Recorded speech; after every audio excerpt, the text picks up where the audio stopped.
Yeah. So, in terms of the people or those that are successful, is there any like specific habits or skills or something along those lines that you feel like is a pattern that has come across either in your studies, in your line of work? Is there like a pattern that you've seen that certain people have that Yeah. has been very universal in your experience? Like, firstly, what is successful? And I feel like that's a very subjective thing. And it's a very internal thing.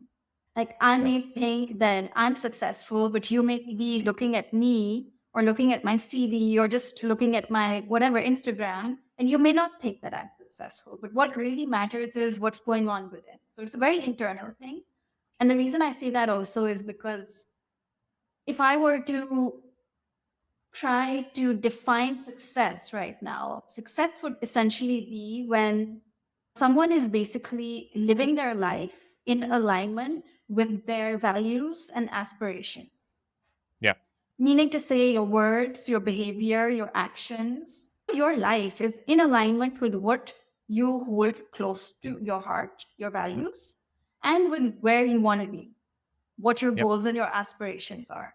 But the reason, like 90% of the times, the reason my clients will come to me is because they're hitting a roadblock trying to do this.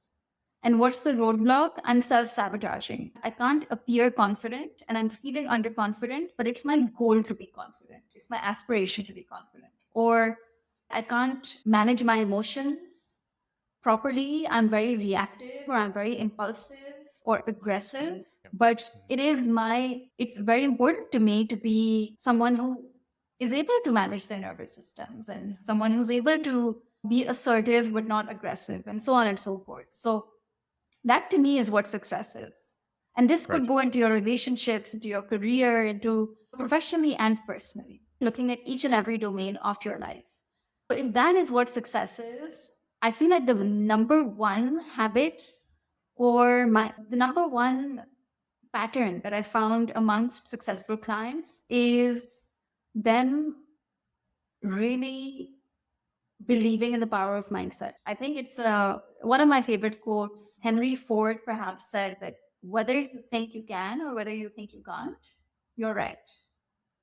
Yeah. And it's true, Yeah. right? Because that is the power of our mindset. And that's basically what's going to determine whether or not you may attempt to do something, but is your mind on board or not? So I feel like mindset is huge. And mindset is not a one and done. It's not something that I've read a book on Yeah. mindset It's a and now framework. I'm going to expect myself to think and feel differently on a daily basis. It's not it's not the same because that book is engaging your cognitive mind, whereas your mindset is in your subconscious mind. And trust me, Right. I'm from experience, from lived experience, from clients' experience also. I've had so many clients who've read so many self help books, but yet they can't bridge knowing and doing. They can't Right. bridge, like they know it all, but they just can't get themselves to feel differently and do it. If you're finding gaps in your mindset, and investing in and valuing experts who can help you collapse time because time is money and time is Right. energy and effort. So if you are finding an expert who is able to help you collapse time in terms of a goal you want to achieve, be it losing weight or be it managing your anger better, Yeah. then go and invest in it because you don't want to erode away all your relationship health with your spouse. You don't want to wait for shit to hit the fan to actually do something about it. But you value your life, you value your loved ones, you value all the things that are important to you in your life. I think that's a good segue into the second mindset or belief that I found in a lot of successful people is that they are very proactive versus reactive. They don't Right. wait for that final straw in order to take action, whatever that action may be, it seeking help or going on a sabbatical from work, or they don't wait for last straw. And I think that's super, super important. And one super important thing is they know how to self regulate because at the end of the day, like And I know mental health has become all the rage ever since the Yeah. pandemic. And everybody's doing webinars and everybody's doing all of this. It's become much more of a buzzword than anything, but Yeah. it's super important. And I think there was just like this up leveling in mass consciousness, I think, post pandemic, that everybody started to really prioritize their mental health and they actually started to demand more and have higher standards. And I think that's beautiful.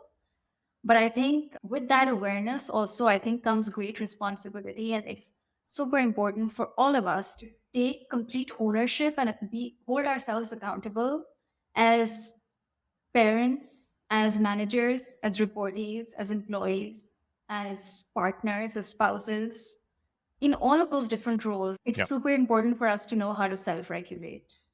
Right. Super important, because if like emotions is a thing that we're experiencing 90% of the time, it only makes sense for us to learn how to and really master how to experience them, process them, and release them in a healthy way. And I feel like, I'm afraid, unfortunately, a lot of our generation and the generation above us Yes. and so on, it hasn't been taught to us.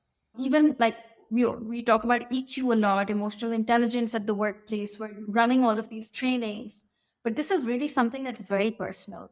A webinar at your workplace or like listening to somebody speak for 30 minutes is not going to solve the problem.